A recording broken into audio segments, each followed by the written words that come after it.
Welcome back to the Ride Boundless podcast. On this episode, we speak to the founder of Los Angeles Motaur.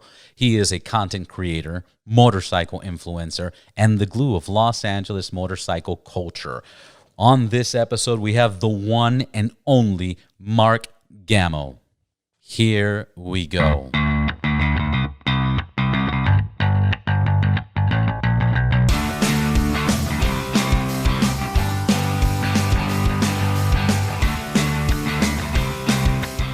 Welcome to the podcast. I see you just rolled up in the GS. How long have you had that? Yeah, man. Just a few years now. So I've been a big fan of BMW and GS 1200s. They literally rip anyone else's bikes. They can do anything and everything. Not that I'm a big promoter of BMW. I have done a few things with them, but it's my favorite right now. First of all, you've had a few BMWs. Yes. And they're all GSs. And they're all GSs. Yeah. And what do you mean you've done a few things with BMW? Well, I don't know if you know, I just did the launch for the R18 Cruisers. I don't know if you've seen the videos. No. I mean, I've seen the release of the bike, but I haven't so seen. I'm in the video. If you Oh, really? I didn't see it. Yeah. So Where can we find the video? BMW, BMWmotorrad.com, I think is it's everywhere. Oh, so nice. R18 Cruiser, it's magnificent. It's the BMWs, the Cruisers. It's like if Harley and the if like a Harley and Dyna an R19 would have a baby, and an R19 if they met at a bar had a baby, fucked. this is what you'd get just from that ride.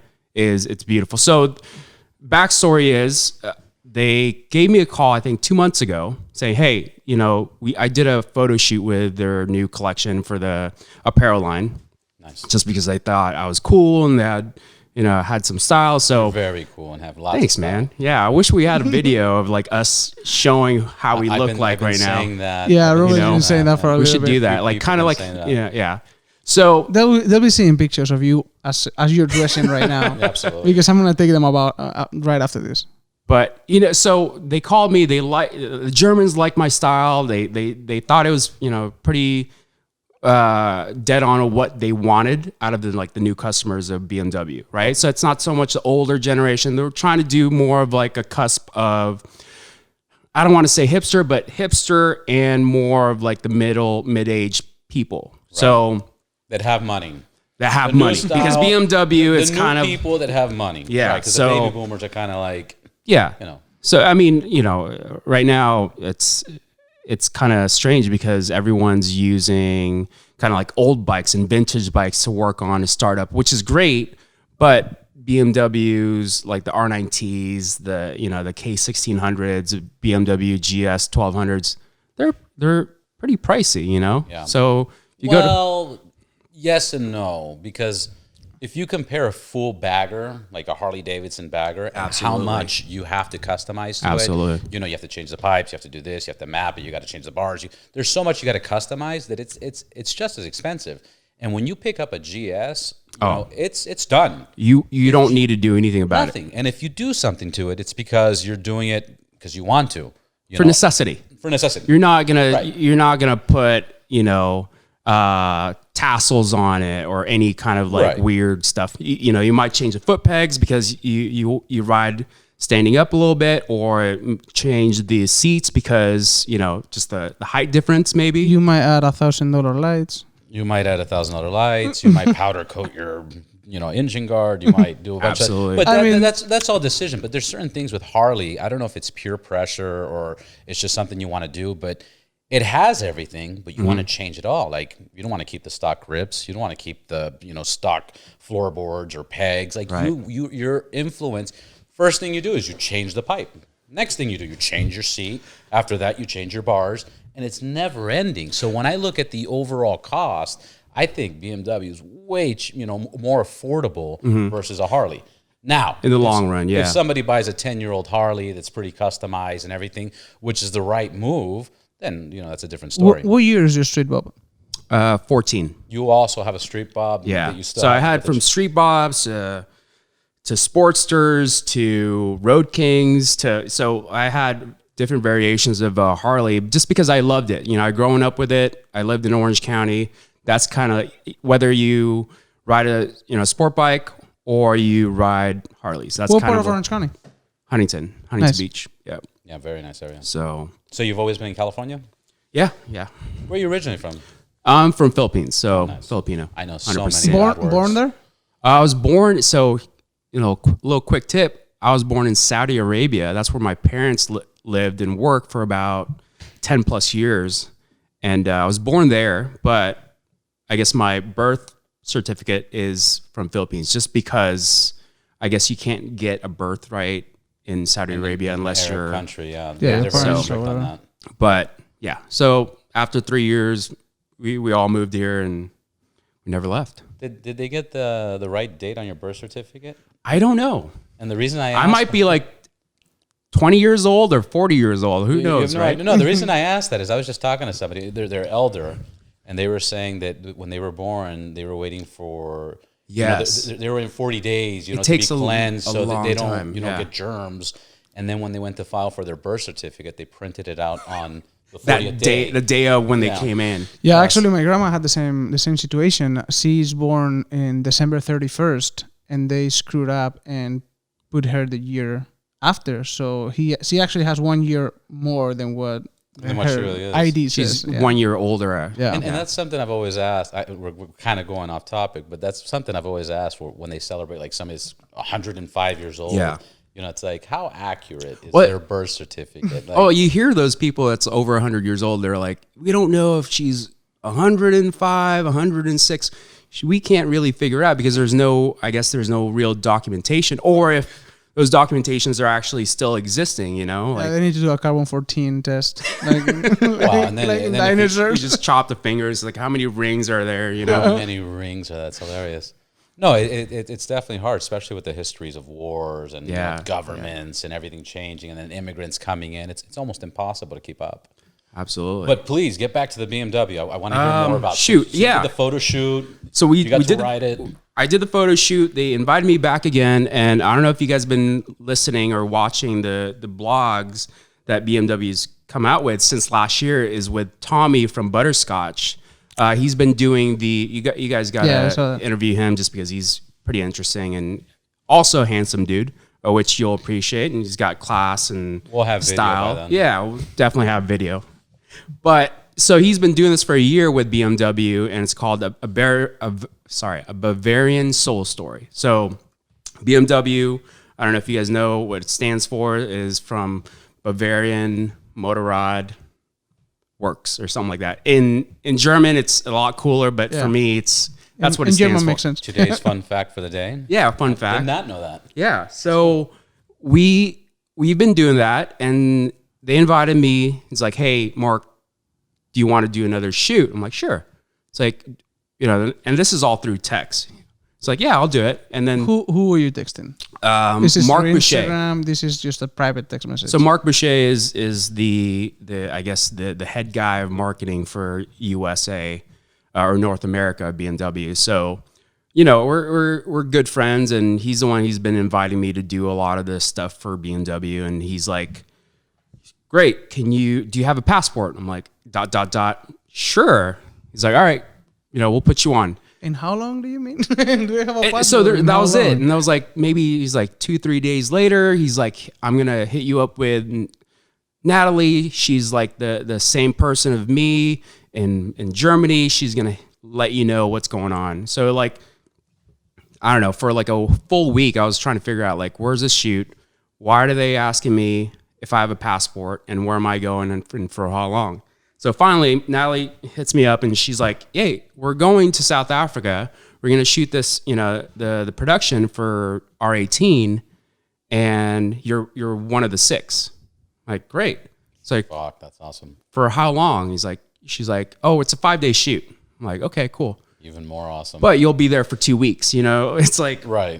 because of the flight, the flight days, it's like 2 days to get there and 2 days back, and Jet prepping and lag, jet lag. yeah. So they gave us an ample time to kind of like get situated with the new country, I guess. So I was on board, and there was like What part of Africa? South Africa. South Africa. Which was my third. That was my third time being there, which was kind of funny because last time I was there was about 7 years ago to that date. I was like, holy crap! Like I'm going back because I'd had this like love for it. South Africa just kind of gave that very earthy, soul like searching kind of like atmosphere. So we did the Big Five adventures. We surfed. What's the Joburg. Big Five? Can you describe that for the listeners? It's like a safari. So the Big Five, they that's call it the Big crazy. Five is like the Big Five animals. It's just like lions, elephants, giraffe, I think hippopotamus and caribou or something like that. So we did the safari there, and you were like 10 feet away from like a family of lions, and I think they feed them early How on. scary is that? I mean, It's- is there a moment you're just shitting you want to like Oh yeah. gases are coming out, you don't even know what's happening? Well, because there's no like you're on this like big truck. It's like I think it's like a Unimog, right? Which is like but they're open, right? they're open, so they can literally. I've seen videos. I Of, see- yeah, of, that's what of I'm talking animals attack. I seen videos. They just roll in the vehicle, and you Yeah. gotta just stay still. Stay still, and you can And they sense everything. They're gonna tear your face off. absolutely. I mean, I haven't seen many videos of them tearing faces. Well, I was but so close. We're so close to them. You can actually feel their breath, and they're really, it's like it's just a big vibration of like just them breathing, and they see you. You can sense in their eyes, like, yeah, you're there. Like, but we're not going to do anything because we're probably full or we're lazy and it's too hot. But split second, they could be tearing you apart. Absolutely. Do you think they? I mean, I don't know if you know the answer to this, but do you think they take a route and there's a dude that goes before them and just feeds them like a bunch of steaks, like, so when people cruise by, they don't have issues? Because that's such a big risk. And why wouldn't they cover those buses or? Yeah. So I think they know what the animals are going to do, right? So probably in the morning they prep all the animals because it's not like a zoo where it's caged. I think it's a big, I don't know, it's a big area for them to just roam around. And so they know where to go. It's like, okay, it's around 10 a.m. So the elephants are going to go to the pond and start drinking or bathing and all that stuff. So they know the route. They know the schedule. They know the schedule. The animals, I'm sure, are consistent with their daily routine. But Yeah, with their eating people. But that was actually one of my on my bucket list is to do a big safari, tour. I guess the next one is like do a big safari hunt, maybe Yeah. with like 12 gauge shotguns or whatever. Yeah, From your GS. From my Shoot GS. from the, like Terminator That style. should be the next content, Yeah, I'm sure. We They'll, should do they'll that. love it. I'm sure. And then we'll figure out the zombie apocalypse one. I know. I'm surprised no one's doing any content about zombie apocalypse, like what to do when it comes to like. Well, There's a few websites. If you Really? search, it's a rabbit I haven't hole searched of- deep enough in the dark web. There's even tests that you can do where it starts asking you calibers. Reddit is pretty full You'll of that. survive.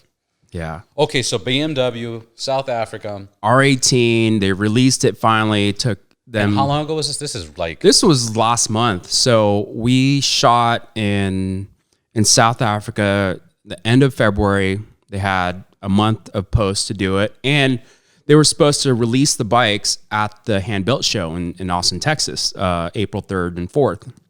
But since we're at this kind of, containment COVID-19 thing, everything, all the shows were, canceled. So they just had to do an online, like a web release. Right. But Yeah, I saw they that were going to promotion. bring the bikes there, and there's 6 bikes that's actually touring right now. So you've seen 3 of them, right? You see the classics, which doesn't have the baggers, and the next 3, which is going to be released in May. That's when I come out with Drew from House of Machines and Edgar, who's the main guy, the main designer for BMW. We're rolling on baggers. So this is like episode 10, I think, of BMW. And so you get to see a lot more variations of what you can do with the bike, and I'm really excited to see that. And tell us about the ride and the performance. Did you go off road or regular road? No, so it was so secretive, and it was so like I mean, can you even talk about this? yeah, it's out now. So there's we had 5 days of shooting, and we had a crew of like the biggest shoot was like we had a crew of 90 people. So we had to like close down streets, make sure everything's like, because we had to sign paperworks and like make sure, we did NDAs and all that stuff. And you had like five guys. You can't get sued. Exactly. Yeah. So you had five guys whose main job was to protect the bikes.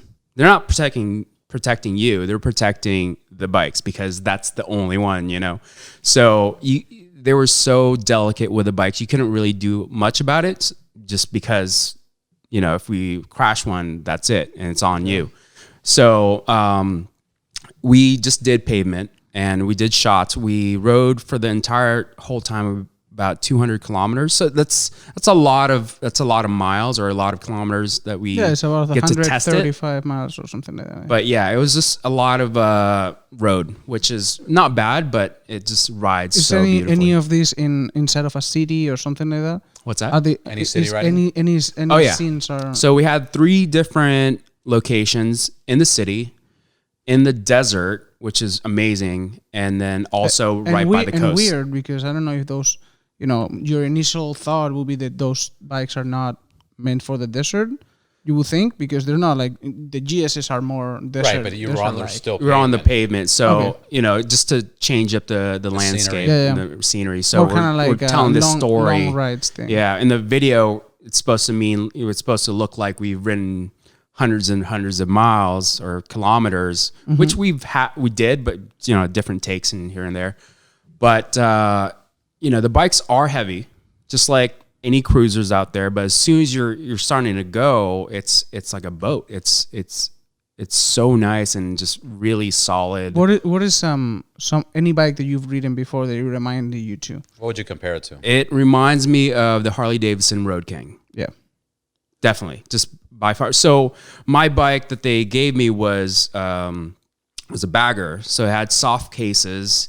It had the beach bar, so it was super wide, and like the engine is as wide as the beach bars, right? Yeah. So you had to like rock it to turn, So it was funny because I think I was the only one out of the group that had some experience on bigger bikes. Most of them were like cafe racers, R9Ts, even the GS, but no one really had the cruiser experience. And so I felt really comfortable with it, and they saw that, and so they put me up front and just did a lot of different types of like maneuvering. But I mean I'm not that tall either. I'm 5'10". It's really low to the ground from someone who's like 5'7", 5'6", who's like we had 2 girls that was riding the R18. They had no troubles with it.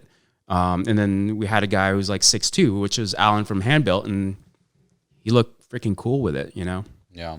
But yeah, it's interesting. I always, recommend people that want to get into baggers. They're kind of scared of the weight. Yeah. And what I tell them is once you start rolling, that bike doesn't want to drop. That bike wants to stay up. That thing wants to handle. I did my DMV test on a street glide, and the reason I did it on a street glide is because this guy says, I'll let you use my scooter if you bring me a 6-pack of beer. I said, all right, cool. My test is next Wednesday.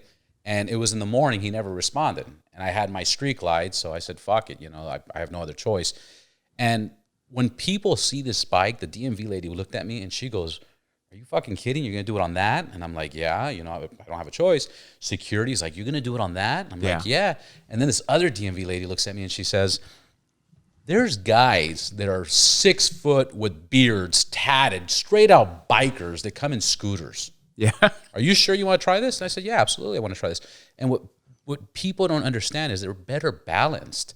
I could totally do that fucking circle 100 times easier than an FXDLS, like a Dyna or a Softail. It's just a turning radius. That's why you see all that cool shit that the cops are doing. Absolutely. They're so well balanced. Once you're on there, they don't want to fucking fall. Have you taken one of those courses? I've never There's taken the one courses. in Carson, I believe, and it opens up your eyes with like how to maneuver big bikes and pretty much just your weight distribution, right? Because it's all about that. And so Yeah, it's And little tips like I messed around with CHP. There's a tip that like when you're doing that sharp turn, if you hold your back brake, yes, it stands it up. yes, And you zero effort to Yes. do those turns. Yeah. Zero. And that kind of practice. I got invited to a CHP class. I couldn't make it, and I fucking regret it till this day. Well, that's a good tip, a little pro tip, and especially when you're, let's say you're splitting lanes, right? And it's everyone's on a dead stop, and you're kind of trying to get up to the light. You don't use your front brakes; you use your back brakes because it has more counterbalance with the bike. And so, same thing with maneuvering those big bikes. Like we were sometimes on dirt and tarmac to dirt. Like you don't use the front brakes, or you'll stop your front brakes and you'll just fall over. You use your back brakes, but yeah, that's a good. Well, and vice versa. When you're in the road and you're riding fast and you're riding hard and riding long, 70% of your braking should be your front brake in that situation. But when you're maneuvering or when you're in dirt, it should be your back brake. That's why the GSs have that little extension, so you always have access. That's why you see people usually standing up. Well, so when we did that shoot, before we can even get on the R18, they gave us a little quick tutorial. So this was a cool day for us. We weren't shooting at all. It was just like a kind of like a quick tutorial of if you can ride the motorcycles. And we're like making fun of the whole thing. Because like, dude, you flew us thousands of miles, and you're trying to see if we can actually ride right now. Like we're already here, Like it will be inconvenient that you don't. Yeah. So they gave us. We were in it's called Franschhoek. I don't know if I'm pronouncing it right, but it's like the winery of South Africa, and I've been there. And so we went to this winery, and this guy owns it. I think he's like the third richest South African in the country, and he has like this private track in the back of his like winery, and it was gorgeous. So no one gets to like ride there. It's always just his personal thing. And he did it for BMW because it's BMW. And so they put us on like GS 1250s. And, we get to ride on the track, and we did some kind of like some tutorial with like this instructor that was there. But that was probably one of the funnest days that we'd had, just because we just got to ride, Yeah, you didn't have to stay still for the shot or the video. You just got to do whatever and enjoy the ride. Be careful with the bikes, because you were like handling like precious cargo basically all day. Yeah, long. and that's how we felt the first time. Was like, you can't drop the bike. We can't do anything about this. And I'll be the first person to say, don't fuck it up. Don't fuck it up. I've dropped more bikes standing still or trying to like put the side stand up than anything else. I've dropped more bikes than crashing at all, actually. So I was very scared for myself. I'm like, I'm more comfortable riding than like being like just sitting on a bike. Staying still. Yeah. Yeah.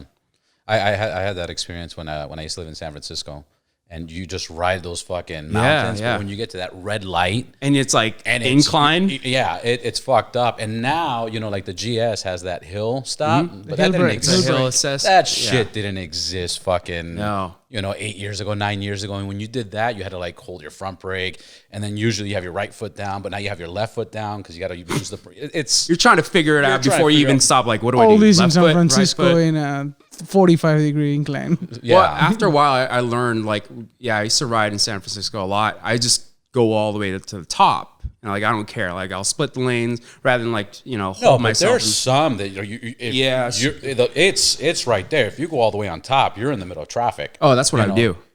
I wouldn't care, because I've stalled so many times, and like people are trying to like force me to move. I'm like, last time we went to San Francisco, what is hitting really hard there is the supermoto stuff. Everybody's riding supermoto. And they stop in a 45-degree angle, which is amazing. Because you see them going up, and when they have to stop in the incline, they stop at 45 degrees. And with the supermoto, they just they basically slide the back wheel, and they go forward. Do you have any experience on supermotos? Yeah, I do. Yeah. Another class what everyone should be taking is a SoCal Supermoto. That's up in Riverside. Gives you a lot of technique. Yeah, I've been wanting to do that for the last year. Should do that. All right, we'll probably. There's a few of us that wants to do it as a group. It's cool. Like, I ride different types of bikes, and that's because I have fun with any bike. I don't have a specific type. Which there's still people out there that's like, no, dude, I'm full on Harley, or I'm full on Yamaha, and it's fine, but it's like you're missing out on everything else. I think that has an expiration date also. You think when so? you are full on something, unless you refuse to try anything else, No, it can't There's guys like that. I totally doubt that. I think it's the whole. I call it the Buick kind of experience. Everybody that buys a Buick, their next car is another Buick. Like right now, there's Are people, Buicks still around? No, now they don't even exist. No. But it was one of the most loyalist clients, and that's what kept them afloat. Sometimes it makes me doubt if we're the same age, man. Yeah, I know. We're talking about 1970s. Yeah. No, Robert, how old are you? Yeah, I'm 27. Yeah, are you sure your birth certificate's Absolutely. I don't know when they made my birth certificate. It's in guys. Cuba. It's Nobody fucking trusts weird. that. No, but Buick is one of those cars that when they were out, it was the most loyal client. It's brand loyalty, yeah. And Harley has that. And all respect for fucking Harley, because people always want, what does everybody do? They get a Sportster. Mm-hmm. Then they get a Dyna or a Softail, depending on your preference. And then you get your bagger. Mm-hmm. And then you start customizing. You invest so much money into it that you don't pass that. People don't. Not everybody does it. I get it. I mean, so you ask a person that's diehard Harley, like why they love Harleys, right? And they just, you never get the same answer, but the underlying reason is it's the community. It's a lifestyle. And the looks. It's a lifestyle. It's a look. It's the lifestyle, 100%. And I make fun of them all the time just because I'm one of them. Like we all ride Harleys, and when I ride a Harley, I don't dress the same way as if I'm riding a BMW or Ducati. You kind of like start dressing like a biker. I got two closets, one dedicated for my Harley gear, I swear to God, yeah. And another one just for the BMW stuff, and then another one just for my daily routine. I'm fucked up. Yeah. I got to figure out, I got to schedule what I'm riding the next day, or I'll be stuck in front of two closets. Well, it's funny because it gives you a reason not to be super techie with your gear, right? Because Harley's like, oh man, I'm just gonna wear a t-shirt. It's so nice outside, and I'm gonna wear my open face lid. And it's like you have no protection because you're not really doing technical riding with it. You're just cruising. Right. So it gives you that cruising. Yeah, it gives you that kind of lifestyle. The way I see it, and lately it's been more clear to me. There's kind of two kinds of people: people who likes Harleys and people who likes motorcycles.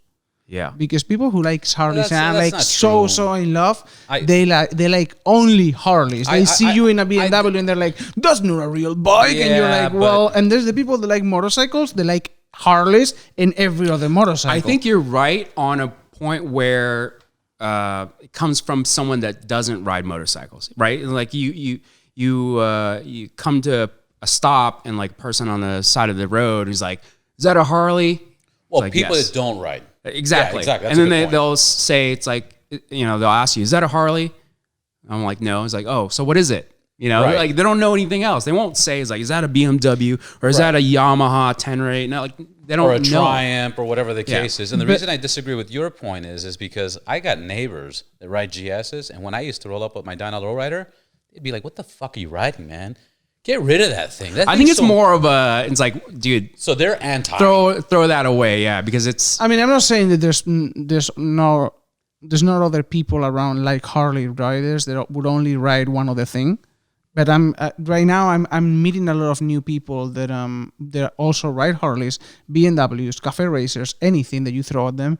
But I do know a lot of people that you say, hey, you want to try my Triumph? And they're like, fuck that. This is not a Harley. It's not a real bike. And you're like, fuck you, bro.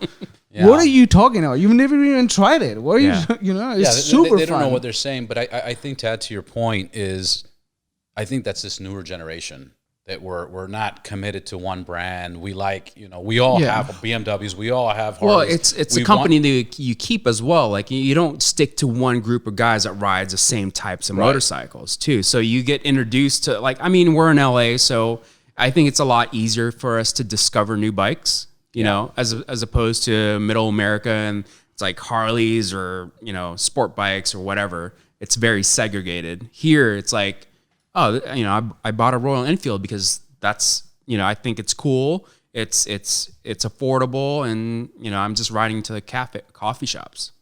Yeah, and you appreciate it, and it's worth it. And it's worth it. A Royal Enfield is pretty affordable for what you get. For what it is, and it's like, yes, you know, it doesn't have a lot of bang to the motor, but it's kind of like, what are you really gonna use it for? If it's like it's just a cruiser and just, you know, going around town. Yeah. It's better than a Vespa, I would think so. Yeah, I mean, there's hardcore Vespa riders. I mean, hardcore Vespa riders. I had a Metro. I used to use like a Metropolitan 150 that I used to use to put my surfboard and like just roll down the beach and go surfing, because it was the best thing for parking. And you can park it anywhere, and it was easy to just drop anywhere. What part of LA do you live in? LA? Yeah, where do you live? Westwood. Okay. Yeah, Santa Monica. But you know, growing up, I was in Huntington, so I don't really surf in LA just because it's just like such a pain to like find parking, you know. Not anymore with this COVID-19. You I got know. all the parking in the world, and the water I know, well, was it's blocked clear, off, and you can but get a ticket though, you know. Yeah. And so it's funny with this whole virus thing. It's like being outdoors. I feel like it's the best thing you can do. Yes, you know, being in confined like buildings, probably not a good idea. But let's say like you're going hiking or you're going to the park, and you're not 5 feet close to anybody, right? So it was like, I don't know, but I get it. It's like they're saying this is going to last now, 18 months to 2 years? I would think so. Yeah, social distancing. Yeah, I mean, I was talking to my father the other day, and he brought up a good point. He's like, "Well, are you comfortable now going to the movie theaters, even if they open?" That was and my I'm like, shit, no. That was my concern. Is like, so you know, let's say we can do our normal routines, right? All the shows and all the events starts popping up again, and like, all right, we're on, like the handbill is on or whatever. It's like, would you want to go and be surrounded by tons of people, or is it gonna fuck with your 11 psyche? p.m. House of Machines packed of people. There's no way I'm walking in there. I'm telling you, I watch movies now. No and I way. see those events. Yeah, exactly. I'm watching movies right now, and I see what they're doing, where they're touching their faces and shaking hands. And I'm like, oh, don't do it. Stop. What are you doing? Coronavirus. You know, it's scary, and it's brain fucking us. Yeah. And right now, we're what? They're going to extend this to May 15th, and they're probably going to continue extending it. But I heard they're going to be doing social distancing. I feel like it's the end of handshaking. Like, you don't handshake anymore. You do fist bumps or elbow bumps. Well, I always did fist bumps because people's hands are fucking dirty. You know, like, I get it. I seen dudes walk out of the bathroom all the time. They don't clean their hands. To your friends, you hug them. Yeah, which is you like do bro hugs, bro. I would rather do a bro hug than shake one of my friend's hands. Yo, come here, man. Yeah. I don't know where your hand's been. But we're not that friends. Come here, I said. Man. Exactly. I just feel like the whole structure of society is going to change with this whole, you know. You don't think it'll go back to normal? It's not for a long time. So you think that our mask and our hand sanitizer is coming right on time? Well, you know, not it's too funny late. because the more and more I come out, there's a lot more people wearing their mask. Well, yeah, right now, as in today, Wednesday. Oh, is it a mandatory is thing? Mandatory thing. Well, Friday it was mandatory. No. Friday it was recommended. Wednesday is the legislation that you get a ticket if you don't wear it. So it's like a martial law. So if they see you walking around with no mask, you're fucked. It's such a fucking trip, man. Because I was going by Marina Del Rey, and I saw some guys in like a classic lowrider, beautiful fucking lowrider, wearing bandanas. Mm-hmm. And obviously they're wearing their bandanas because they want to wear their bandanas, but they're getting away with it because of the whole COVID-19. Yeah. I'm like, fuck. You go to the bank, everybody's wearing masks. Yeah. Let's just rob the place, It's a bro. perfect time to Perfect like for set a up robbery. Yeah, he had a mask. Oh shit. You know? Yeah, I mean, He was I being wear legal. He was I being wear my safe. helmet just into stores. markets. I didn't do that. I know a lot of people that do that. Yeah. But now I didn't like doing it because I felt like, I don't know, I felt weird. It felt weird. It felt weird even before, and they were like, people would just look at you. And Yeah, like, you're right. a delivery guy. you What's know, going on? you lift up the helmet and you wear it on your head just because you don't want to carry it around, and like, you know, people are like, "Oh, nice hat, brother," and it's like, Yeah. dude, shut up. Like just mind your fucking business. Mind your bro. fucking business. I'm a I'm a biker. Yeah. I'm gonna kick And your I'm ass. not dressing enough for you to know. Can't you see my leathers right now, bro? You don't even know. You don't even know. Yeah. So talking about events and stuff, what do you do? Yeah, What how do would you describe yourself? Yeah, who What am do I? you do? Who Well, the fuck are you? Don't cry, but who are you? My name is Mark Gamo, and I've been doing events in LA for almost a decade now, I think. And so I kind of rose What up kind into of the events?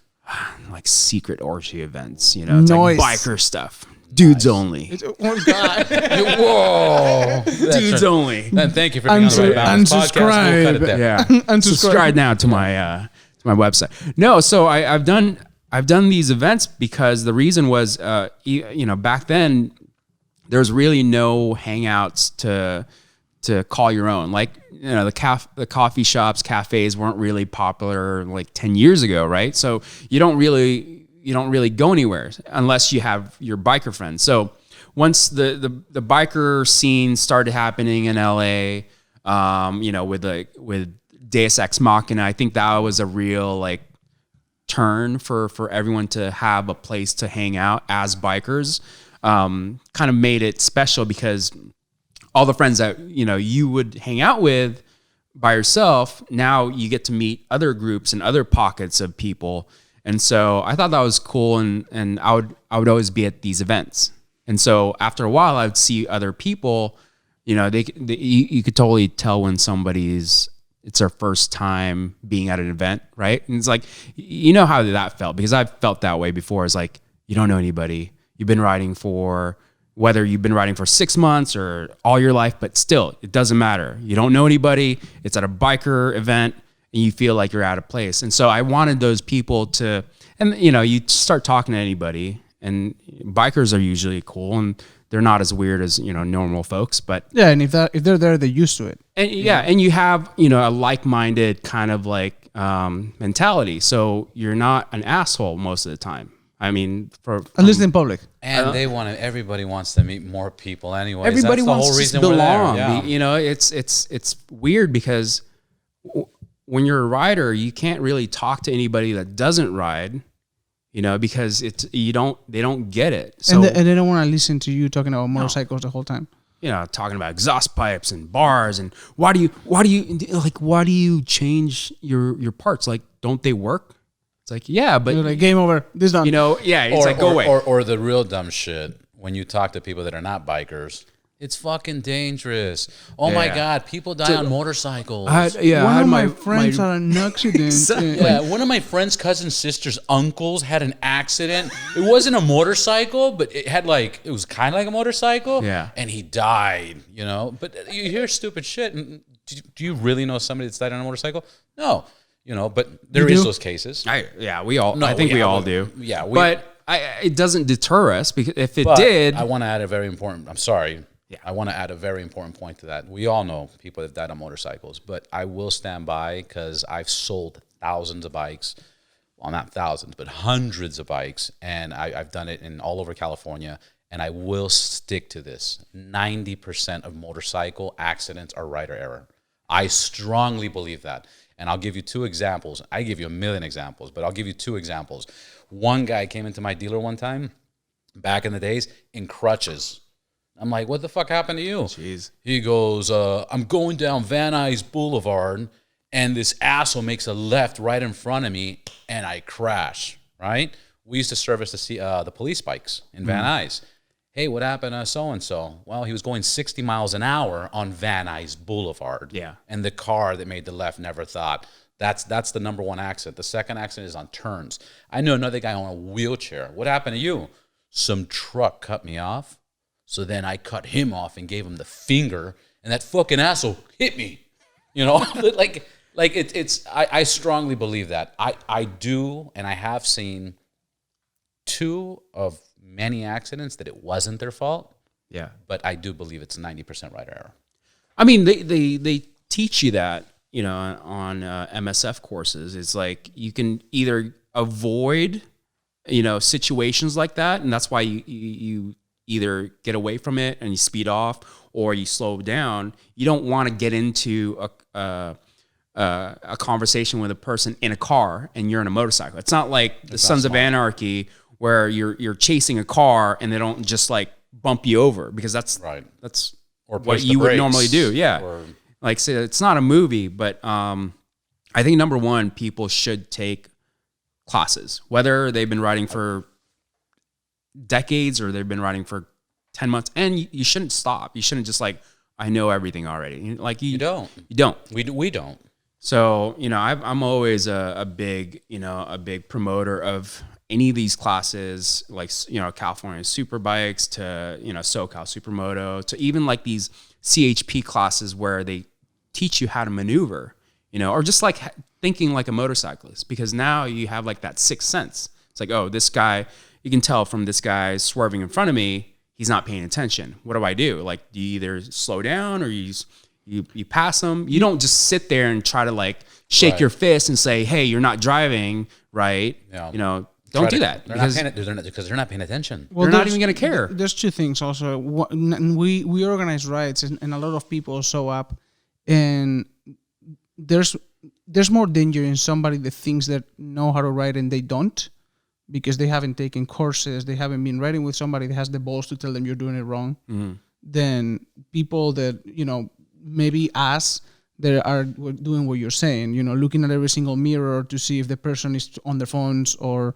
they're not paying attention. Yeah. And then the second point is, you're saying that 90% of the accidents are caused by Rider error. Right? I think the 90% of the motorcycle accidents don't even get reported. Oh yeah. Because we fall, and unless you're hurt or your bike doesn't run, we don't even report it. But that's keep still, riding. Even so, even if it was the driver's fault, they're still going to favor the bike. Well, most bikers don't think like they should get a personal injury attorney, which is I would highly recommend it. Whether you think it's your fault or not, get someone who can talk lingo with like the insurance companies, because you know how insurance. I don't know if you've been in a motorcycle accident and you try to do it on your own. They're so nice, right? Like, let's say the other guys they're insurance, gonna fuck you because they're trying to fuck you. It's like, oh man, like I remember my first crash. They gave me I was like 18 years old, and they gave me a $50 check. I was like, really? And my damage was like $1,500. It was like, it was a lot. And they're like, yeah, we're so sorry for your accident. We're gonna compensate you for $50. And I'm like, sweet. And I wasn't really thinking. I'm like, I could have gotten more. I'm gonna tell you. My dad was so pissed. He's like, what? You're taking a. He's like, did you already cash? I'm like, yeah. I bought like. I fucked up. You fucked up. I'm gonna give you two examples that I really want people to pay attention to. A quick one is a good buddy of ours. He had a serious accident, and I don't want to get too much into details. But long story short, as we're going through the hospital, as we're going through this process, we got him the attorneys, we did everything we could for him, and he's being well taken care of. Yeah. But there was one point that he would look at me and he would say, Robert, thank you. Jaime, thank you. Because I totally would have settled for like 50 grand. Yeah. And all I wanted to do was just go back to work. Yeah. And his situation's so more, now he's being taken care of. So that's number one if you don't get an attorney. Number two, the reason I got this mindset, this happened to me 10, 11 years ago. I knew somebody that had a case, and it was a sexual harassment case versus this company. Long story short, they settled. A year later, this is when people used to buy phones and cell phones, the little side hustle and stuff, when people, before the companies offered financing. Uh-huh. So I had an iPhone, I don't know what it was or whatever phone it was, and I posted it. And I meet this guy in Beverly Hills. He's like, hey, I want to buy the phone. I'll meet you at Sprint, blah, blah, blah, blah, blah. I said, cool. So I'm calling Sprint, and he's like, once we activate it to my account, I'll give you the money. I said, cool. So I call customer care. I'm taking the ESN off my name, and they're verifying my name, and I'm like Robert Valderrama. And this guy looks at me, and he's like, oh. And then I look at him like, I'm not who you think I am. He goes, no, I know you. And I'm like, bro, I'm not related to Wilmer Valderrama, He's like, I don't know who that is. He's an older guy, right? So anyways, I hang up the phone, and he's like, so-and-so, right? And I'm like, yeah. And you got a son named so-and-so. And I'm like, yeah. Creepy. Who the fuck are you? He goes, I was the defending attorney for that, a harassment case. And I was like, whoa, okay, well, whatever. Here's the phone. Give me my money. And he looked at me and he says, that person could have settled. That person could have got so much more money. And I can't believe what they settled for. Yeah. And that's when I was like, wow. Like I still get goosebumps.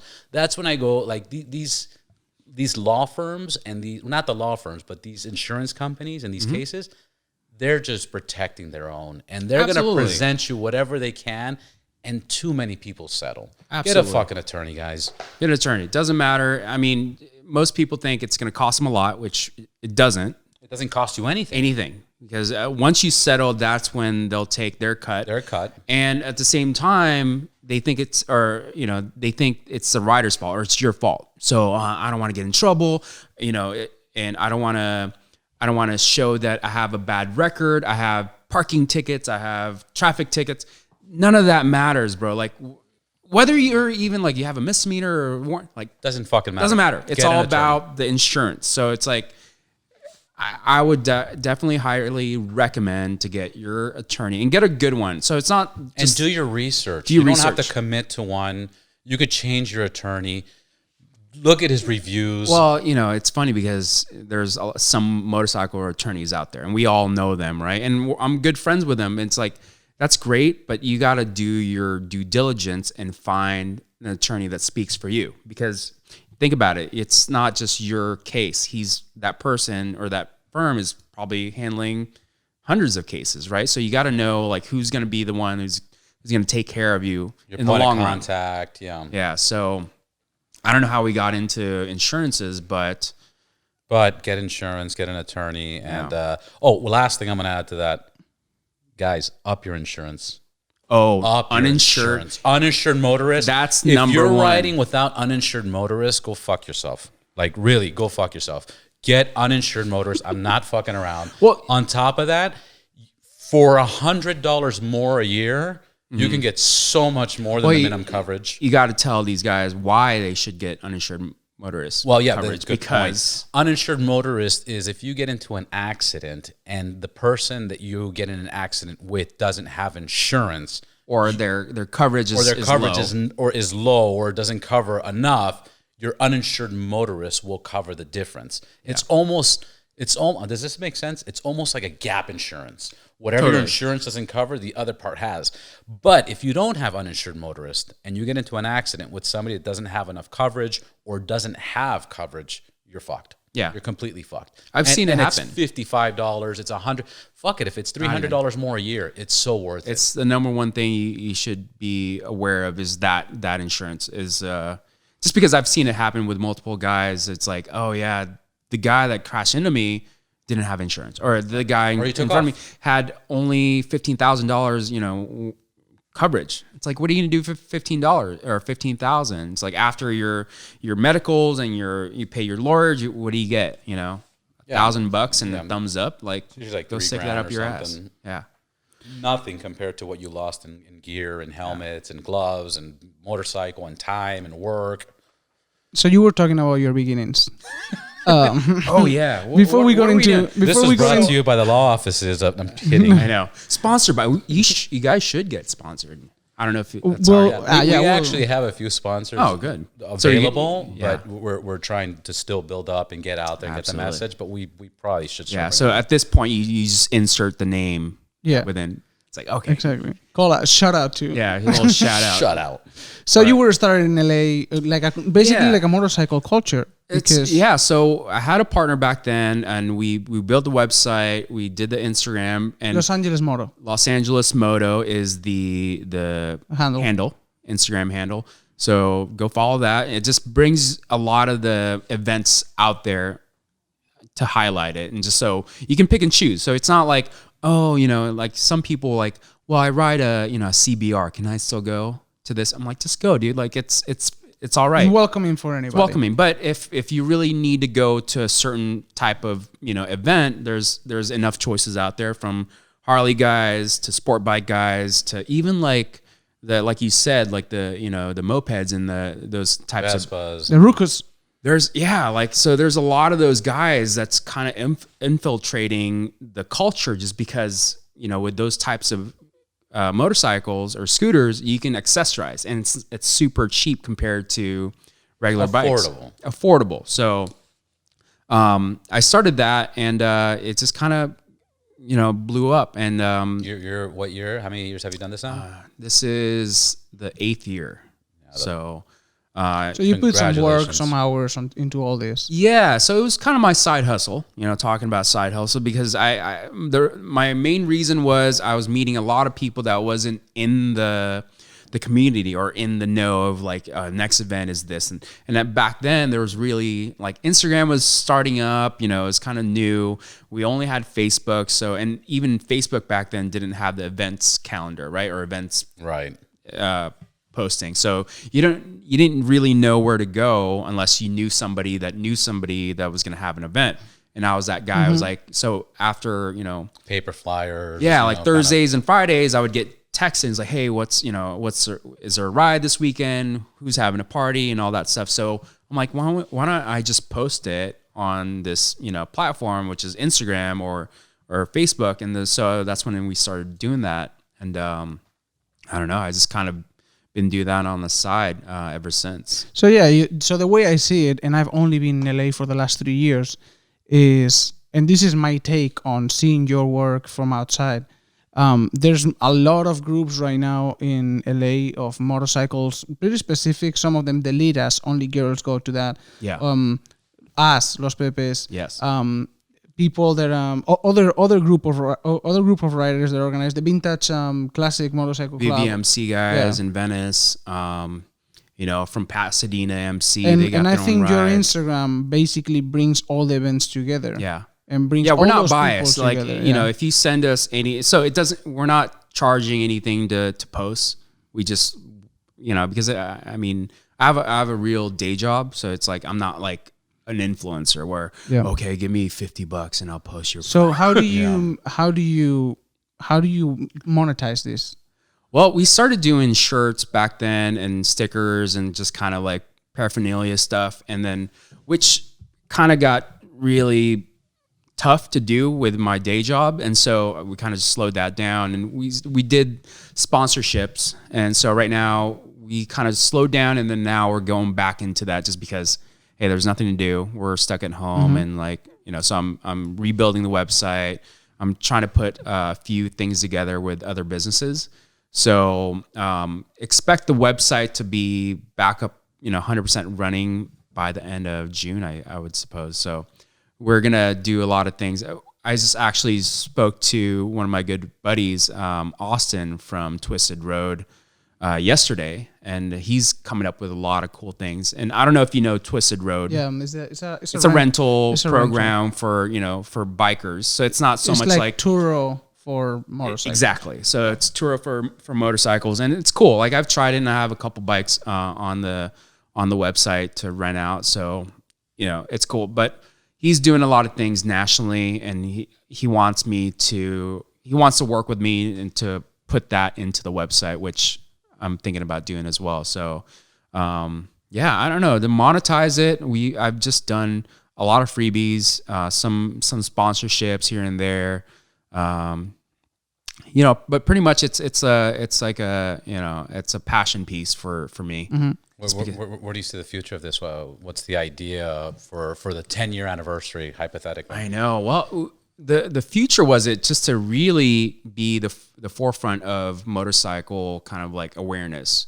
So in the beginning, I wanted to promote a lot of motorcycle like classes, because I thought that was, speaking of like accidents and all that stuff, like rider error.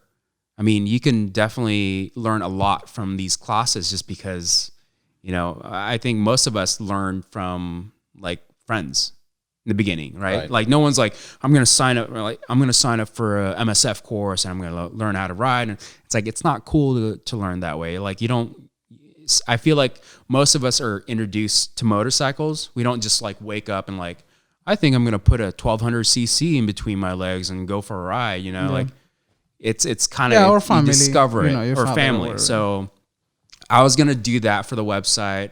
I was going to make it, national. So with my partner back then, we were going to make it like, coast to coast. So he was going to do New York. I'm going to do LA, and we're going to try to tie things together just because we know a lot of, groups and businesses throughout the country. So we're going to put everything all in one website and make it kind of like the motorcycle hub for everything and anything. So, but But you know, it's one man. It's a one man team right as of right now, and I'm trying to get more people involved. But they have to like it for what it is, and they have Well, to. they got to know what it is. You know, Yeah, and you got it's to get like- the message more out there. And I feel like most people that want to work with me, it's like, well, like how do I get paid, or how do we make this, you know, profitable? It's like we can, like, but right now it's a lot, you know, that's a lot of like back end stuff you really got, and you got to be personable. You can't just be like this cool guy or this tough cool guy, right? And like try to like make people like you. It's like you got to just be normal. It is really hard because I you know, personally, I find myself forcing people to ride, which is It's very common. defeats the purpose a little bit, and sometimes my wife helps me to realize what I'm doing. Yeah. But I'm organizing a ride, and if nobody wants to come, I get offended and I get pissed, and I try and force them to come. And yeah, it kind of defeats the purpose because you're trying We to should tag team, because I get the same kind of like, you know, issues. It's not so much because I don't do so much more rides anymore, or open rides. It's more of like friends, and it's like I'll put a massive text out. It's so when you wake up a Sunday morning, Yeah. and you're not organizing a ride, who do you ride with usually? who do I ride with? I mean, it's all in like waves, you know, like people come through and they want to meet people. I mean, I have a core group of friends, of course, like you guys. And so there's usually, you know, a dozen of us usually that ride together. But now it's so hard to bring everyone together because kind of, you know, you have life, right? Like, oh, you know, I work Sundays or. So this is the No, effort. you don't. This is the COVID-19, motherfucker. Now, yeah. So Yeah. there's a few of us that ride together, even, you know, during this time. It's like, and we just keep our distance. Like, I mean, we're not going to be making out. We're exactly. Which is what we were saying last you Sunday. know? You don't talk to someone 3 feet in front of you. Oh, and then what you with the Cenas? Yeah, we're talking all the time in the scenes. We're riding together, and then when we stop, we're just far away from each other. And we also stop in not crowded areas. We were riding down PCH last weekend. We saw the Huntington Beach was packed of people, which I don't know why. People were cruising. We were just there yesterday. I mean, you know, cruising. Yeah, I'm Bentleys, from Huntington, Rolls so Royces, on Saturday. you should go on the beach and everyone's out there. Well, in theory, they're closed, the beaches, but these guys, Supposed to. Well, Huntington not Beach. there. Huntington Beach was packed of what the people. fuck's going so on, Huntington we Beach? kept Tons of going. surfers. We kept going between Huntington and Newport, and that's where we stopped. Oh, really? Because there was nobody there, and we stopped on the side of the road, and we hung out there for like 30 minutes talking to each other, far from each other. Like But, Malibu, Santa Monica, they're not doing that shit. I took out a BMW for a test ride, and when I went to stop just to take pictures, within 2 minutes I had a cop. Burp, burp, burp, burp. Move it. You know, he didn't want to get off the car. I feel like this is like the right time for us to be riding, just because, you know, this is the right time for us to be riding just because there's nobody out there, right? I mean, it took me 20 minutes. And we're lucky enough that that LA is not enforcing as much as other countries, other cities, that the policeman is after you. Yeah. But question: I've been? I have a deal where I work. I'm considered essential, so I leave every day. Now, while you're riding out right now, have you know? There's obviously less cars. I mean, there's like 80%, 90% less cars. Yes. In LA right now. But haven't you noticed those people driving right now are more aggressive? Then faster. Aren't they fucking aggressive? Yes. They're riding faster. There's serious accidents right now. I just heard Burbank released a report saying if you're caught speeding, you're getting a misdemeanor. Oh, that's crazy. Because people are fucking racing. Flying. Well, now they can actually, you know, open it up with their, you know, sports cars and I mean, all that yeah, stuff. they do have a Well, 6-lane. fuck that. I'm talking about the Toyota Corolla That's going true. 90 miles. Every car can go 100. Let's just get the facts straight. Yeah. You yeah. in my But Prius? but they can't even, well, not the Prius. Priuses can't It'll go get past. there. It'll get definitely there. It'll goes take there. like a couple Here's minutes. the issue. It'll get there, but it's not safe. I'm not talking about your Prius. I'm talking about certain cars are not made to go 100 miles an hour. Yeah. And they hit one fucking pothole. We don't have the smoothest roads in the world. Yeah. You hit one fucking pothole. But I've noticed that now, every time I go out, there's crazy fucking riders. I mean, Yeah. you've experienced this, no? Absolutely. Just coming up here, you know, I'm on a BMW. My normal speed is like 85, 90. And I had this guy in a minivan. I can see him like a quarter mile back. He was just zipping through. And he gets to me, of course. He wanted to just like lay the horn. I was like, dude, there's 2 other lanes that are open. just because you're on the fast lane and I'm on the fast lane, you want me to move over. It's like to go higher than 90. to go higher than 90. Like, What the fuck are you doing? yeah. So I mean, I get it. It's kind of like it's an open road and you want to. Yeah, I mean, there's not Less that many chances speed. that they have a 6-lane highway for And them that's to race. exactly what I'm talking about. It's a fucking minivan, going 85, 90 miles an hour, and they want to go faster and faster. Yeah. But when this first happened, I thought it was just me. I was on No, Franklin. I've been seeing it. I was on Franklin. It's just me and one other car. Yeah. I'm fucking right in the street line, and this lady just came I'm talking about maybe 6 inches before knocking me off. She went from the right lane past me to go to the left lane to make a left. Yeah. And I was like, bitch, are you fucking kidding? Like, it's only you and me. You couldn't slow down or put on your blinker. And then I pulled up, obviously, banging on the window. Oh, I'm sorry. Anyways, Rider error right there. what's that? That was a potential accident. That was a potential. Have you guys gone out like out of the city? Have you ridden like, let's say, we were thinking about going to El Mirage this weekend. Have you been there? The dry Well, lake bed? No, I I'm haven't not met. because I also don't want to leave, my wife with the kids at home by herself. And Yeah. but yeah, probably it will be a great time to do a But trip. if we go and do that, the good thing is when we get back, we can't come home to our wives for 14 days because of quarantine. There you go. Yeah. That's a plus for sure. The low end of the trip is that you probably won't have a hotel to sleep at.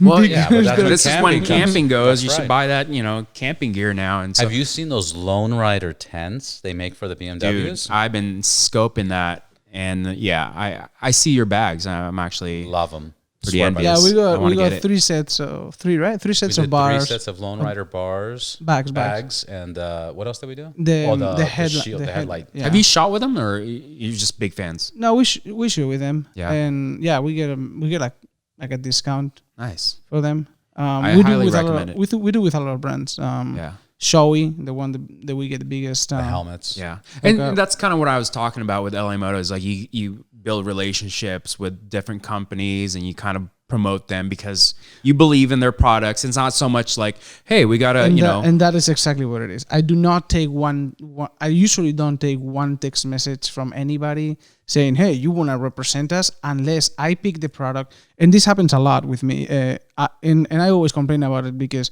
I set up my bike the way I like it. Exactly. Yeah. And then because my bike is set up and I paid full price for everything that is on my bike, then everybody around me gets a discount.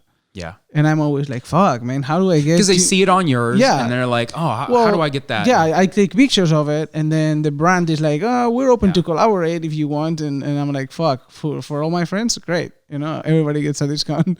Well, I've been doing that with, speaking of what I do, I'm in fashion and I manufacture clothes and all that. I'm not an essential worker, of course, so I'm at home. But Unless you make masks. Unless Unless you make make- there's a masks. lot, yeah. So the company I'm working for, Dickies Moto, is making these antibacterial masks, which, okay, cool. But, it's everyone's doing these mask things. But so I know what it takes, like from margins to wholesale, that back end, right? You don't just pay retail.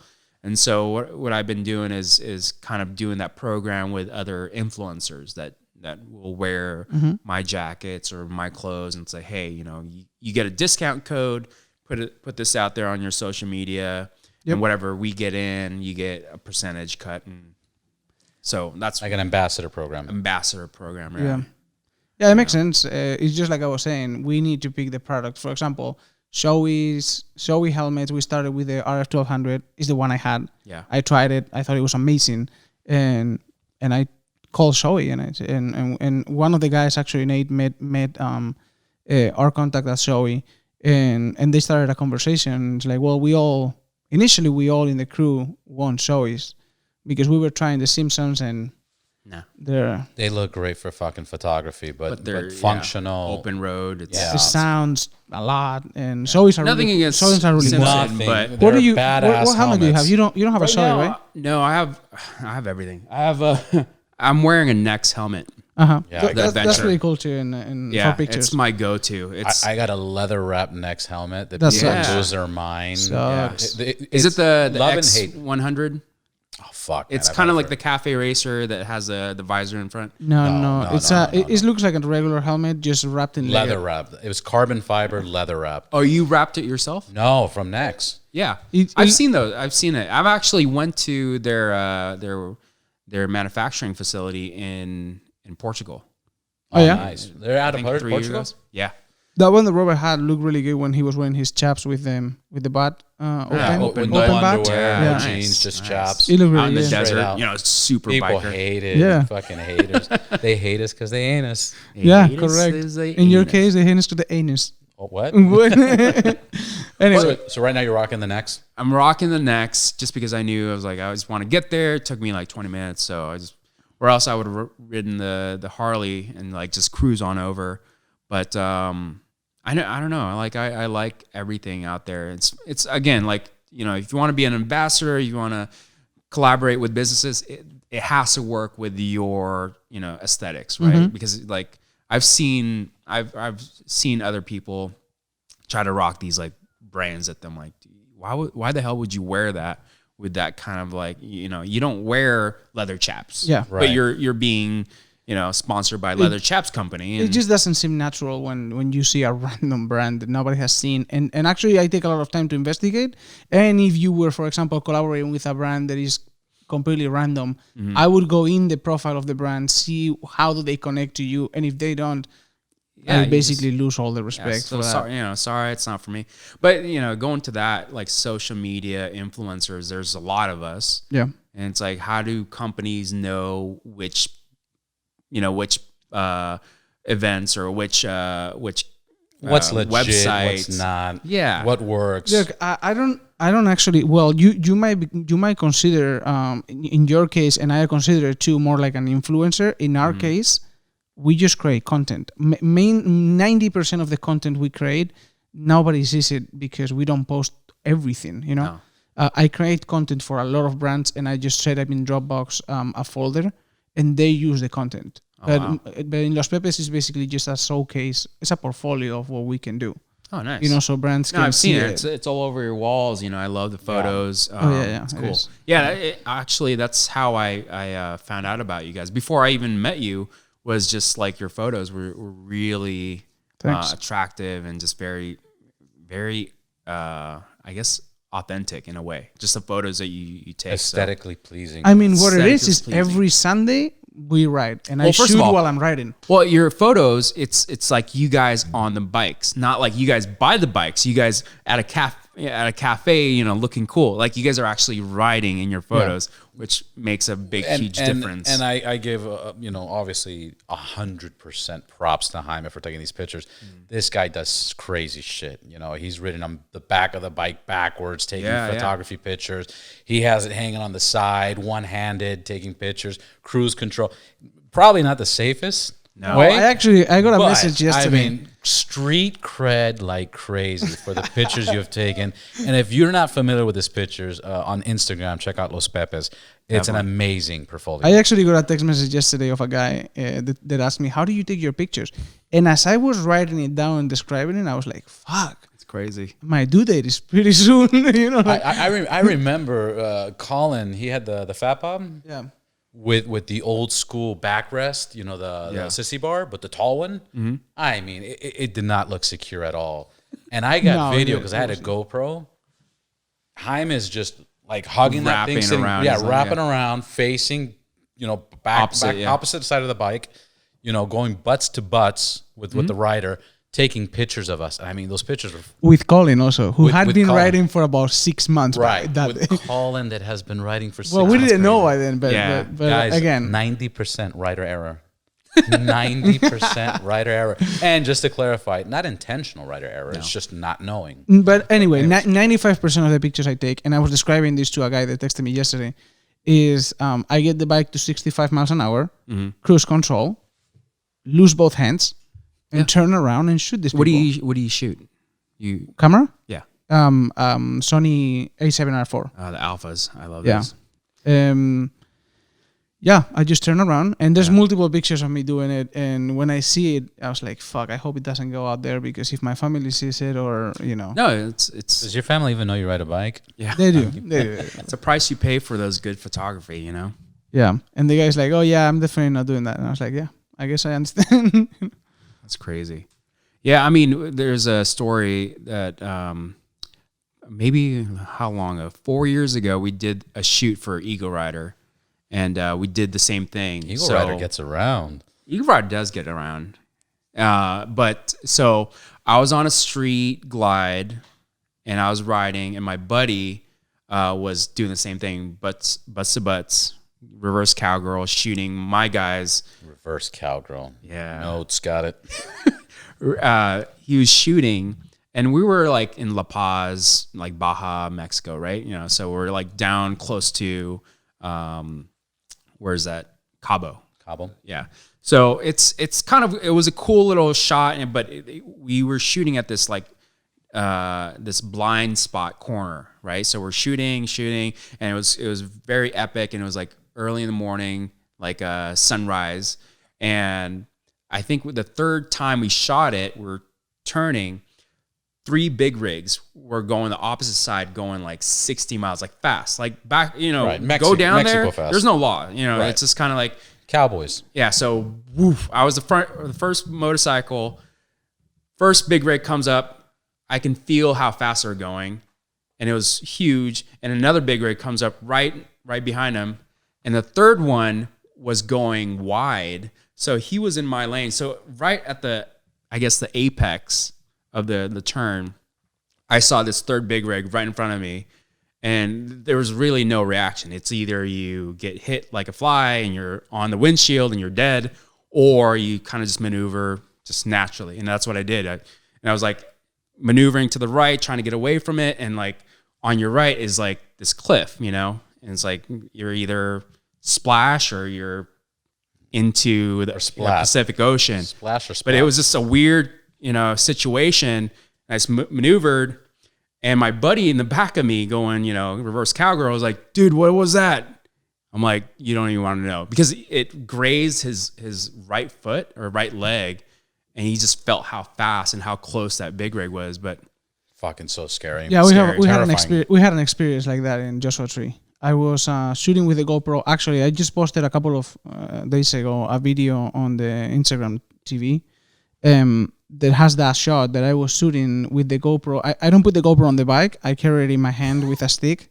yeah, And so I've seen you do that. So I can times shoot when I've ridden with you laterally. guys. Yeah. And so I'm on the left lane. So it's a two lane. It's a 1 lane each direction road, and I'm on the opposite lane going against the traffic. Yeah. But there was nobody in the Just road. so you can capture the Yeah. shot. So I can And this capture the is kind shot. of like in the middle of nowhere. Yeah. In the middle of nowhere. And I'm shooting the guys on the right side, and suddenly a guy passed me through the sand from the opposite side. So from the on your left side. On my his left because side. you were already on the opposite lane. Correct. So the guys are on the right lane going one way. He's on the opposite lane, and this guy goes to the dirt of the left of him, passes him up flying, and it was Flying, I'm talking desert 95 miles an hour. What was he on? In a 4x4 truck. It was like a probably 1990 Toyota, Prius. 2-door Prius, 1980 Prius. So it was like a sedan, like a normal No, no, car. It's a pickup truck. It's a pickup Okay. truck, It's a but pickup like truck, lifted with like but, yeah. desert wheels. jeez. Mad Max, kind of like an old Nice. school shitty So Mad Max. I put my camera away, and I take off just to catch him. And then they we were passed me. I hitting- thought that we were racing. I was like, "That's cool." I let's pass go. him. He thinks we're racing, and we're going 125 miles an hour down behind the student. Behind this. behind this guy, and we can't catch Jeez. him. We keep going until I catch him. He makes a right turn, Well, 90 degrees sliding. Well, it was a 90-degree turn. So all of a sudden, it's a straight road, and Yeah. then there's a 90-degree turn. So now we're all like, taking that. sliding, and I keep going until there's a stop sign, and it's a T, right? So Yeah. I'm going, and You hit the dead end. I get the dead end, and he goes out of the road, start doing donut, and head back in the same direction that we were going. Towards us. So Towards he's in front of us. shit. He gets to the T, so there's no road to go straight. He goes straight, onto the sand. He fucking does like 3, donuts. Like, bam, bam, bam, bam, bam. I'm like, cool, man. Let's go. I have no idea what's going on. Robert doesn't know what's going on. Except that we went over 100 and we're all doing it together. Which is good. But he was actually, you were like, I was pissed. I was going to Right. say, what the fuck is your error. problem? Yeah, right. Without even thinking it, because the guy in the desert, he might have a shotgun, and I'm like, Yeah. game over, right? But I didn't get that close. But then he turned around and then he goes the opposite way. And then I was like, oh, that was cool, guys. And then when we get off, hey, did you see that fucking asshole? I'm like, what happened? I thought we were like all... Yeah, well, we it have was all for this fun. in video. Yeah, and then I have it on my GoPro. Oh, man, I want to see So that. it's crazy. No, we'll definitely post that up. We got to post it up now. So anyway, what's the next steps for your Los Angeles Motaur, Jeez. your personal stuff? You also like do wholesale for brands, right? Yes. So I have my own company, like a leather jacket company, and then also I work for a couple brands as their marketing director as well. So I find content to do with magazines, to photo shoots, to space ads and all that stuff. But I guess what's next? I don't know. We're kind of in this like weird furlough of like nothing to do just until this virus goes away. I mean, I wanted to do more rides, so we were actually creating a new camp out with another company or another brand that we're gonna collaborate with, and we were gonna. Which brand? Huh? Which brand? I guess I can't say just because it's kind of a top secret, but we're kind of doing that, and it was supposed to be big and promoted and all that stuff, but I don't know. I mean, we had a lot of events lined up, and now it's kind of been canceled. So I've been traveling a lot until up to March, and now I'm just twiddling my thumb. I'm like, I don't know what to do, man. Like, Yeah, and when you say us, at the end of the day, you say it's a solo mission, basically, right? it's pretty much, it's me and a few other guys that shoot and create video for me. Nice. Content. Yeah, so I mean, I guess in next 10 years or what, almost 2 years. Yeah, in 2 years. Yeah, in 2 years, where I want to be, I don't know, man. I actually want to. It's a big. I mean, it's the time to think about that is right now. I know. And I strongly recommend. You said your website will be fully up and running by June. Yeah, I mean, it's up. I strongly recommend get that going now because people are at home stuck, and this is the time to get your social media presence going. I know. I should do a podcast. Competing podcast. Why not? I don't think so, man. I think you should join us. not? You should join just talk us. to myself and just come up with random topics. I mean, I don't know. I think it's Or you could just come here anytime. just come here anytime. Just be Talk. just talk. And we'll talk with more people. Well, it's funny because my brother he's kind of the same thing in baseball, right? So he's just started a podcast, and he's doing these same thing. So he doesn't ride anything or doesn't like motorcycles, but our family's big into baseball. Like we grew up, we all played and all that stuff. So he's like the youngest brother. So he just kind of picked it up. So he's doing podcasts right now, which is cool. And that's what I've been doing. Actually, what I was listening to one of your episodes yesterday, just because I want to make sure, what do I talk about? It's just how do I act? Yeah. Unless it's a specific topic like we did with or a specialty or yeah something. with What is Matt so? Lando. What episode would this be? What's our special topic? Oh, we're talking about no, we're motorcycles. chatting This is a about casual your, conversation. and also talking about motorcycle. your business, because I think Yeah. people see the Los Angeles Motaur and they don't see the person behind it, and Yeah. we kind of want to. And it's your experience. And I did that on purpose because I don't want to be the face of it. I feel like everybody wants to do that, wants to be in the limelight and But why not? Everybody wants to be the face of it. I Why know. don't you want to be the face Well, of it's it? the same with Los Pepes. I barely ever saw up in the pictures. sometimes you want to just walk away Yeah, from it but and I do know other because- things. Well, I know. Robert just made a gesture just because I'm fat. Because he's super fat. I wasn't all. I Anyway, wasn't. 300? I wasn't. 400? Fuck you, man. I wasn't always that guy, but You but wanna I've show never that been. picture I've from your never 20s? been. I've never been You've never in been the thin? front of it. No, I've been thin.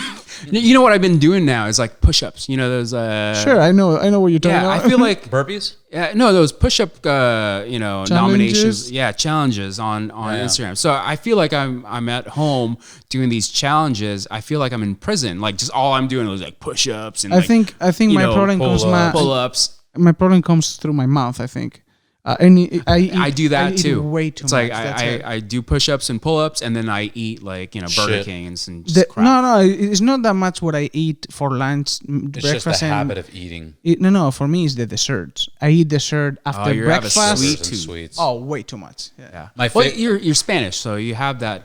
Yeah, You're pan European, dulce. you know. Because I travel. Croissant.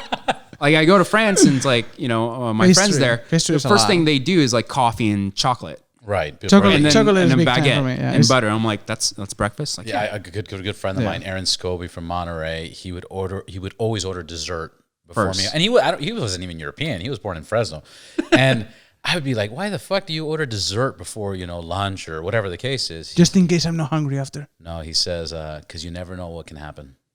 I'm like, what?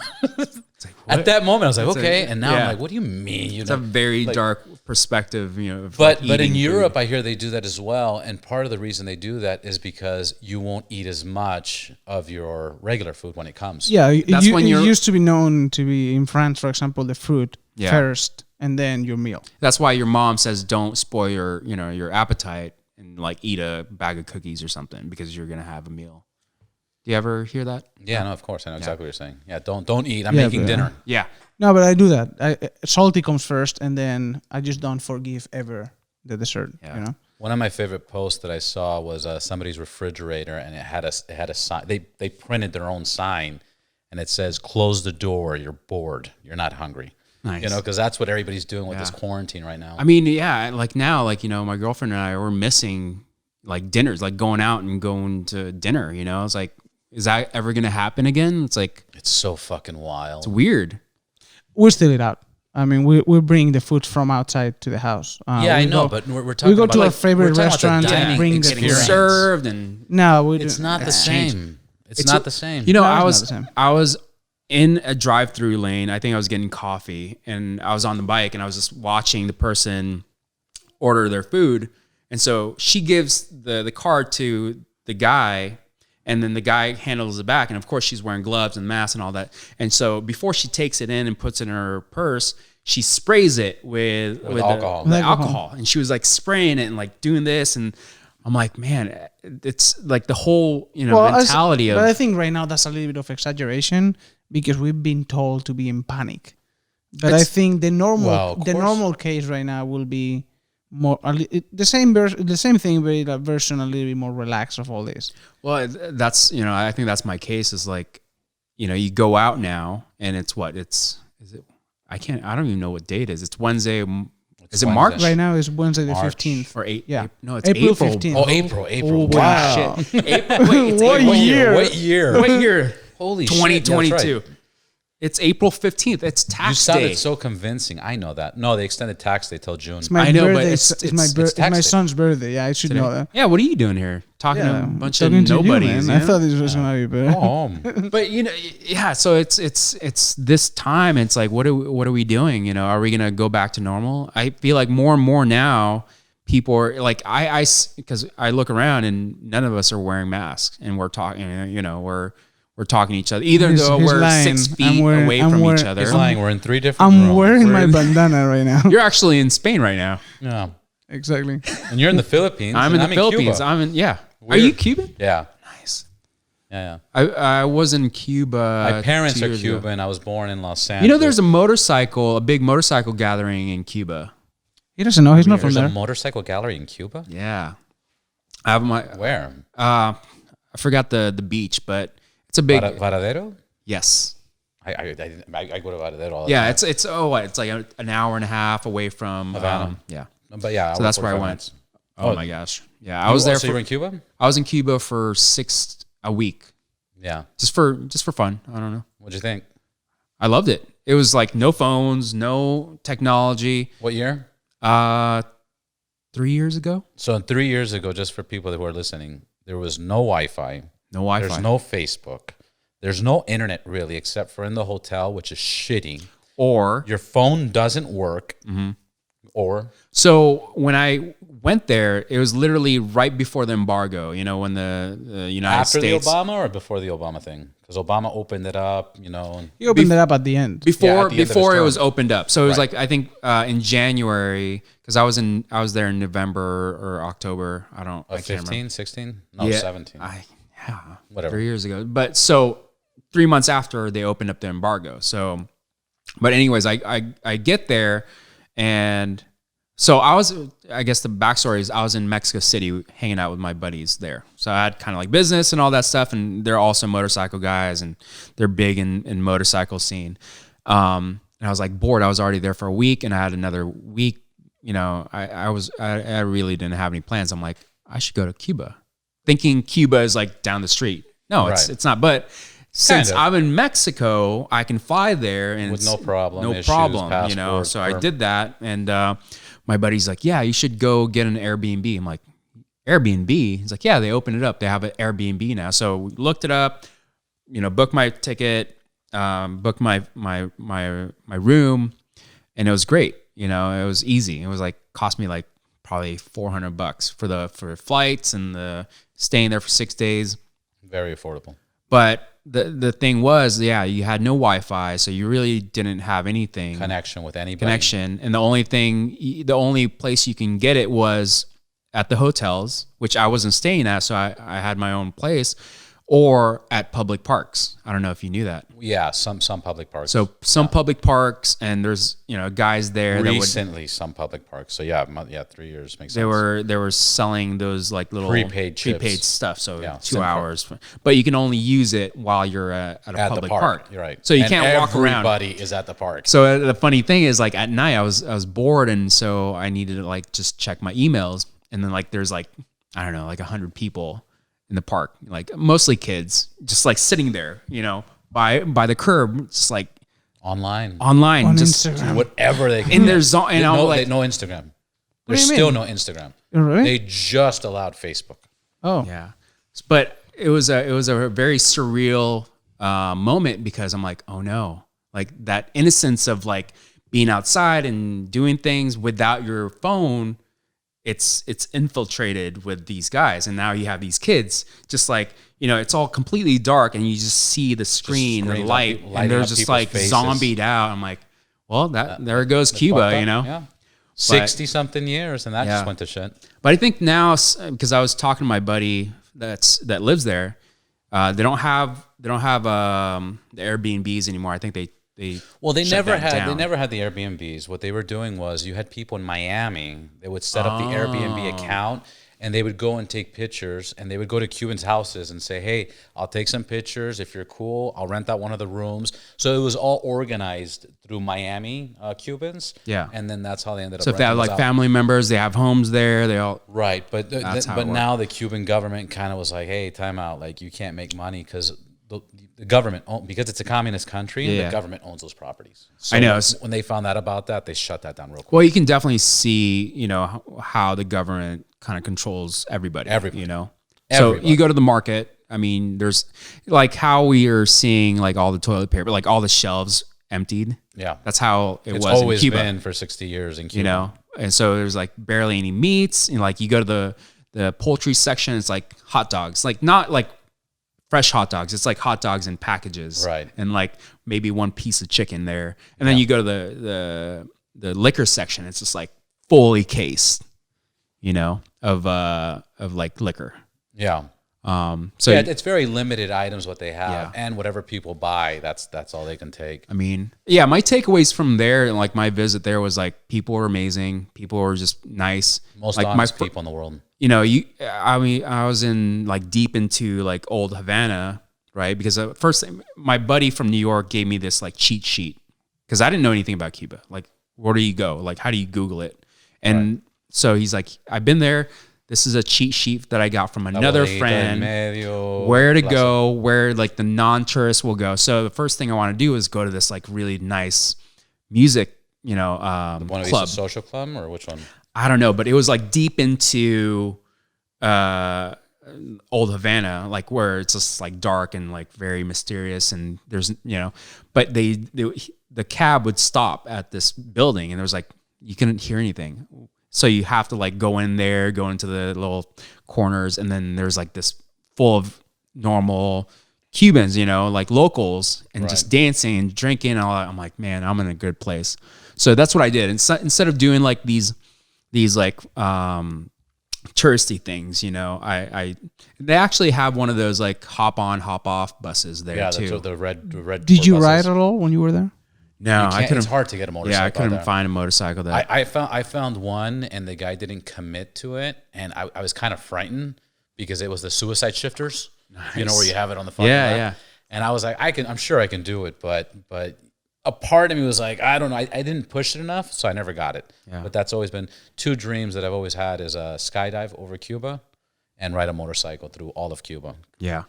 But bro, we did an hour and 30 minutes. Just like that. Huh? Just like that, man. It was a great conversation. Please let everybody know where we can find you. Yeah, absolutely. So Los Angeles Moto is the Instagram handle. And for the website, it's losangelesmoto.org, which is, it's up and running right now. So that's fucking awesome. Thank you so much for coming, man. And you'll be updating the website and making it look better and better, right? Yeah. So we're going to be doing more events as soon as, you know, the ban of isolating yourself is lifted. We want to do more events. Hey, maybe do events with you guys, do some rides. Yep. Absolutely. We'll definitely be collaborating. Yeah. But thank you so much for coming, man. Thank you. Thank you. And that's it for this episode. Thank you so very much for listening. If you liked it, please make sure to subscribe on Apple, Spotify, YouTube, on everywhere, wherever you're listening to this, there's a subscribe button. Please click on it. It helps the podcast. It helps the guest. It helps all of us. And make sure to follow us on Instagram at Ride Boundless to see amazing pictures and contents and videos of the people we are speaking to. Until then, see you next week. Ride safe, ride hard, ride boundless.